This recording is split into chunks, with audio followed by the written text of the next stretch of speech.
Welcome to the lecture. The topic for today's lecture is rotation of plane mirror.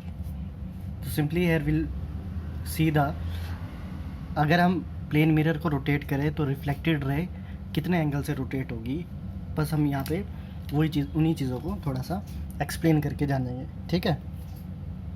तो for example हमारे पास plane mirror है which is horizontally placed. एक plane mirror है बेटा जो horizontally कैसा है, प्लेस है, जिसको हमने हॉरिजॉन्टली रखा है। तो कोई भी लाइट रे जो होगी वो इंसिडेंट होगी, वो सेम एंगल से क्या होती है बेटा, रिफ्लेक्ट होती है। ये बेसिक सा रूल है रिफ्लेक्शन का। तो कोई भी रे अगर इंसिडेंट होती है तो सिमिलर एंगल से क्या रिफ्लेक्ट बैक करेगी। पहले हम एंगल के थ्रू समझेंगे बेटा, एंगल के थ्रू यहाँ पे एंगल लेंगे। आई होप आपको समझ में आएगा ये। तो ये हो गया इंसिडेंट रे, ये होगी रिफ्लेक्टेड रे। तो यहाँ पे हमने लिख लिया आई और यहाँ पे लिख दिया हमने आर, ये reflected ray. And the normal is always perpendicular to the plane. तो हम क्या करते हैं, यहाँ पे एक नॉर्मल भी बना लेंगे। तो जो नॉर्मल होगा वो कुछ इस तरह से बनेगा कि वो बिल्कुल प्लेन के परपेंडिकुलर हमारा नॉर्मल बन जाएगा। तो अगर हम ध्यान से देखें तो ये एंगल आई हो गया, ये वाला एंगल आई हो गया और ये वाला एंगल आर हो गया। अच्छा, रिफ्लेक्शन का रूल क्या है, that angle I is equal to angle R. Reflection का लॉ जो बोलता है वो एंगल आई एंगल आर के बराबर होगा। तो बेटा देखो यहाँ पे मैं एंगल आई लिखने की जगह यहाँ पे हम एंगल्स पुट करते हैं। फॉर एग्जांपल ये 30 डिग्री है, फॉर एग्जांपल ये कितना है 30 डिग्री है। तो बेटा ये वाला एंगल भी कितना क्या होगा, ये भी 30 डिग्री का ही होगा, right, because angle I is equal to angle R. पहले हम बेटा वैल्यूज़ पुट करके यहाँ पे प्रूव करेंगे, उसके बाद हम बिना वैल्यूज़ के इसको प्रूव करेंगे जैसा हम क्लास में करना चाहते थे, लेकिन कुछ इशू के कारण हम नहीं कर पाए। तो ये नॉर्मल है हमारा। अब हम क्या करते हैं, इस मिरर को रोटेट करते हैं किसी एंगल से, तो देखेंगे कि कितना रोटेशन होगा रिफ्लेक्टेड रे में भी। तो ये रिफ्लेक्टेड रे, ये इंसिडेंट रे, ये नॉर्मल 30 डिग्री का एंगल है बेटा। तो ये भी 30, ये भी 30।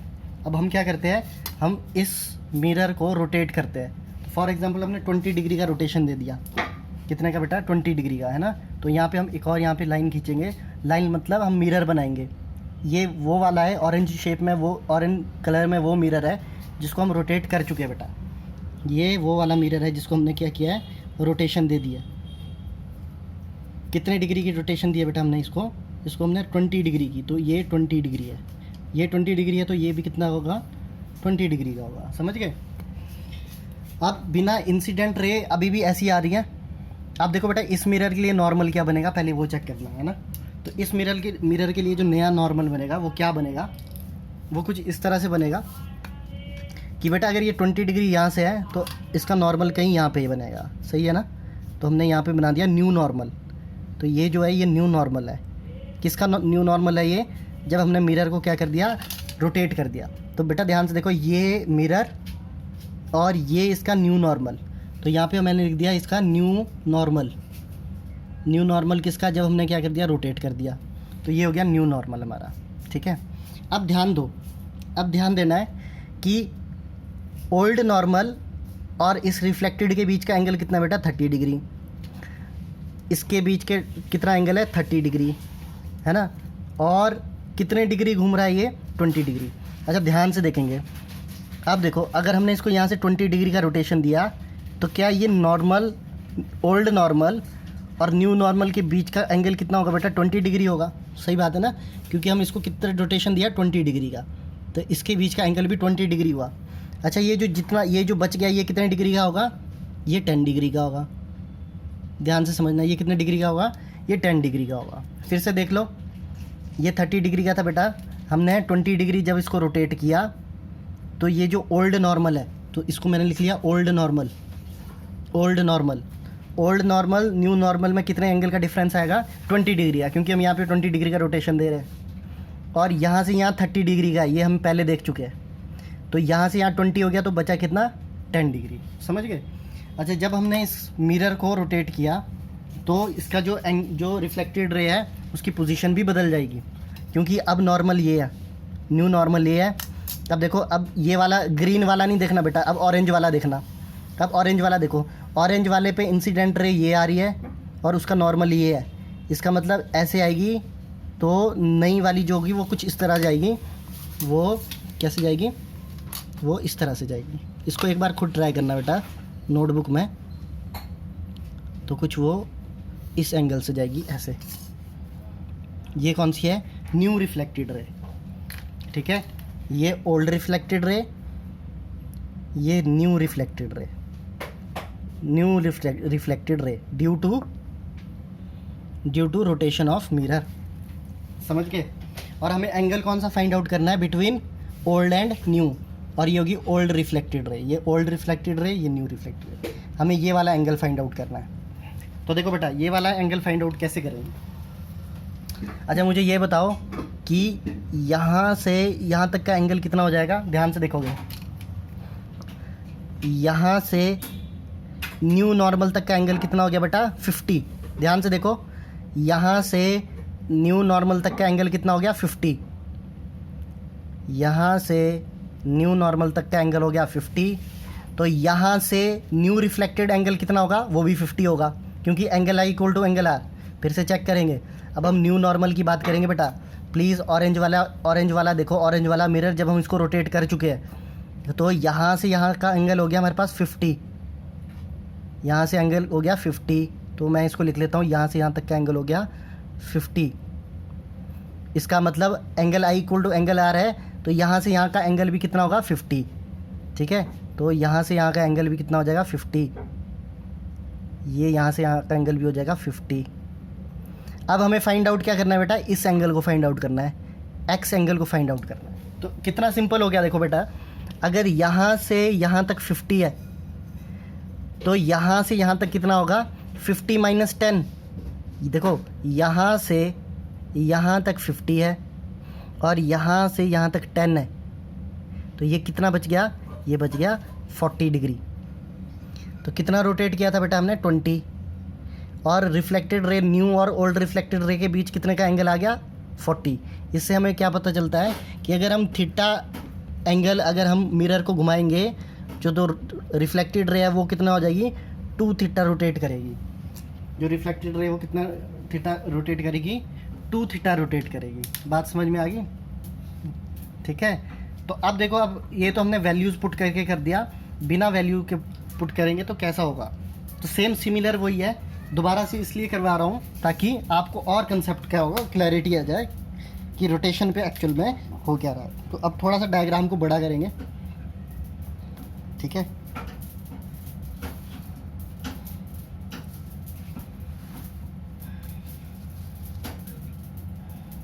तो ये हमारा प्लेन मिरर जब हॉरिजॉन्टली रखा है। अब हम बेटा यहाँ पे एंगल ना लेते हुए आई आर की टर्म्स में बात करेंगे। ठीक है, तो रिफ्लेक्टेड रे कुछ ऐसी आएगी, ये रिफ्लेक्टेड रे, ये इंसिडेंट रे और ये रिफ्लेक्टेड रे, सॉरी है ना, ये इंसिडेंट रे, ये रिफ्लेक्टेड रे। और बीच में क्या बन जाएगा बेटा? नॉर्मल। बीच में क्या बन जाएगा? नॉर्मल। ये हो गया नॉर्मल। तो ये हो गया इंसिडेंट। इंसिडेंट देखना, याद रखना, इंसिडेंट जो है वो सेम रहेगा। जब हम मिरर को रोटेट कर रहे हैं तब भी इंसिडेंट क्या रहेगा? हमेशा सेम रहेगा। और ये हो गया रिफ्लेक्टेड। तो इसको लिख लिया आई। अच्छा, इसको लिख लेते हैं ओल्ड रिफ्लेक्शन लिख लेते हैं इसको ना, ओल्ड रिफ्लेक्टेड रे लिख लेते हैं या फिर। ठीक है, अब मिरर को क्या किया हमने? अब देखो, अब यहाँ पे एंगल आई, ये हो गया एंगल आई, ये हो गया एंगल आई। ठीक है, और ये वाला हो गया एंगल आर। लेकिन we know that angle I is equal to angle R, we know that angle I is equal to angle R. तो इसको भी अगर एंगल आई लिखें तो भी कोई प्रॉब्लम नहीं है। तो मैं यहाँ पे क्या लिख लेता हूँ? छोटा सा आई इज इक्वल टू आर, कोई दिक्कत नहीं है बेटा। ठीक है, ये है हमारे पास ओल्ड नॉर्मल, ये है हमारे पास ओल्ड नॉर्मल। बात समझ में आई? अब जब हम रोटेट करेंगे किसको? मिरर को। तो मिरर को रोटेट जब हम करेंगे तो वो कुछ इस तरह से करेंगे, किसी एंगल से। कितने एंगल से? थीटा एंगल से। ये हमने रोटेट कर दिया मिरर, कितने एंगल से बेटा? थीटा एंगल से रोटेट कर दिया। ये थीटा तो ये भी थीटा। अब जब हमने इसको रोटेट किया तो इसका नॉर्मल किधर बनेगा? अब इसका न्यू नॉर्मल जो बनेगा बिल्कुल परपेंडिकुलर बनेगा टू द प्लेन। तो ये मिरर, ये मिरर तो इसका प्लेन बनेगा कुछ इस तरह से, इसका जो नॉर्मल बनेगा वो कुछ ये बनेगा, ठीक है, ये बन गया नॉर्मल। तो ये हो गया न्यू नॉर्मल। ये क्या हो गया? New normal. किसके लिए? जब हमने रोटेशन दी किसको? मिरर को। समझ में आ गया? समझ में? अच्छा, कितना रोटेट किया ये? ओल्ड नॉर्मल न्यू नॉर्मल के बीच कितने का डिफरेंस आया बेटा? थीटा एंगल का। कितने का?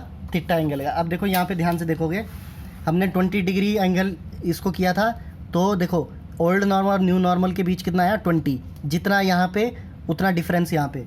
इसका मतलब अगर ये थीटा है तो ये बीच वाला भी कितना होगा बेटा? ये भी कितना होगा? थीटा होगा। ठीक है, ये भी कितना होगा? थीटा एंगल होगा। ठीक है, अब रोटेशन देने पे हमें पता है ये नॉर्मल बन गया और ये एंगल आई हो गया, ये वाला हो गया एंगल आई। ये देखो बेटा, अब ध्यान से देखना, ये जो यहाँ से यहाँ तक हो गया, ये क्या हो गया? ये तो आई हो गया। और ये न्यू नॉर्मल के लिए आई क्या हो गया? आई प्लस थीटा। आई प्लस थीटा। समझ में आ गई बात? न्यू के लिए क्या हो गया? ये आई प्लस थीटा। अब देखो ये इंसिडेंट हो रही है। अब न्यू वाली देखना बेटा, न्यू नॉर्मल देखना, इंसिडेंट हो रही है और रिफ्लेक्ट इधर को हो जाएगी, है ना? तो ये किस तरफ को जाएगी? ये कुछ इस तरफ हो जाएगी, है ना? जो न्यू होगी वो कुछ इस तरफ हो जाएगी, ऐसे। ठीक है, थोड़ी सी और टिल्ट होगी ये न्यू है। तो अगर यहाँ से यहाँ आई प्लस थीटा है तो यहाँ से यहाँ पे भी आई प्लस थीटा ही होगा। भाई बात समझ में आई? तो यहाँ से यहाँ तक भी आई प्लस थीटा ही होगा, क्योंकि angle I equal to angle R, है ना? न्यू के लिए बेटा ये थोड़ी, ये जो ये वाली रे है ये थोड़ी नीचे आनी थी ताकि ये रे इक्वल हो। समझ रहे हो ना बेटा? इसको समझना। ठीक है, तो ये वाला एंगल और ये वाला angle I equal to angle R, new के लिए बेटा, इस न्यू के लिए। तो अगर मैं इस न्यू को दोबारा से यहाँ पे बनाऊँ तो ये कुछ इस तरह से बनेगा। ये हमारा न्यू मिरर, ये ऐसे, ठीक है, और इसका ये नॉर्मल, इसका न्यू नॉर्मल कुछ ऐसे, ये यहाँ से एंगल आई और ये एंगल आर। तो ये वाला एंगल जो है ये कितना है? आई प्लस थीटा। तो ये भी कितना होगा बेटा? आई प्लस थीटा। आई प्लस थीटा, इसको समझो। ये सेम सिमिलर मैंने क्या बनाया, इसको यहाँ से बाहर निकाल के इस वाले को ये यहाँ रख दिया। ठीक है, तो ये हो गया आई प्लस थीटा ये इधर को और आई प्लस थीटा इधर को। समझ गए? और हमें किसका एंगल निकालना है? हमें निकालना है एंगल बिटवीन ये एंगल निकालना है हमें कि कितना रोटेशन हुआ है। तो इधर एक्स लिख लेता हूँ, है ना? तो एक्स एंगल निकालना है हम लोगों को। अब देखो ये आई प्लस थीटा हो गया और इतना ये एंगल कितना है बेटा? देखो ये वाला एंगल कितना होगा? ये वाला एंगल, ये एंगल कितना होगा? ये कितना होगा? ये होगा आई माइनस थीटा। अब आई माइनस थीटा क्यों होगा वो देख लो। यहाँ देखो बेटा, ये एंगल कितना बचता है हमारे पास? 10। अच्छा ये कितना था पूरा? आई 30 माइनस 20 किया बेटा हमने, तभी तो 10 आया। 30 माइनस 20 तभी तो 10 आएगा। समझ गए?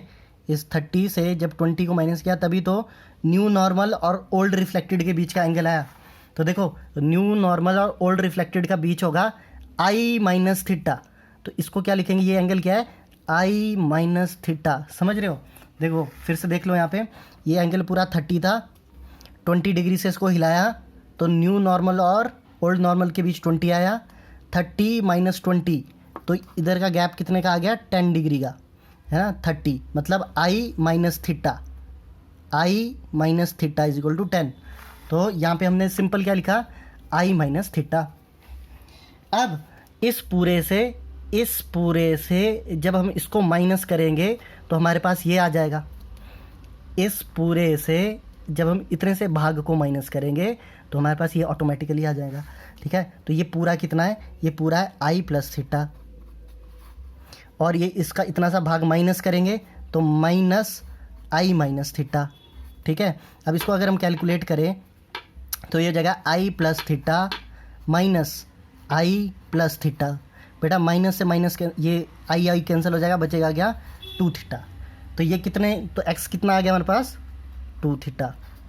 ठीक है, तो ओल्ड रिफ्लेक्टेड रे और न्यू रिफ्लेक्टेड रे के बीच का जो एंगल होगा वो कितना होगा? 2 थीटा। न्यू रिफ्लेक्टेड रे है ये, तो साफ पता चल रहा है। अगर यहाँ पे भी देखो बेटा, अगर हम इसको 20 डिग्री कर रहे हैं तो ये 40 डिग्री आ रहा है, ठीक है। इसी तरह यहाँ पे भी देखेंगे, अगर इसको हमने थीटा डिग्री कराया है तो ये 2 थीटा डिग्री क्या करेगा, रोटेट करेगा, ठीक है। If you have any doubt please ask, please make notes from this video.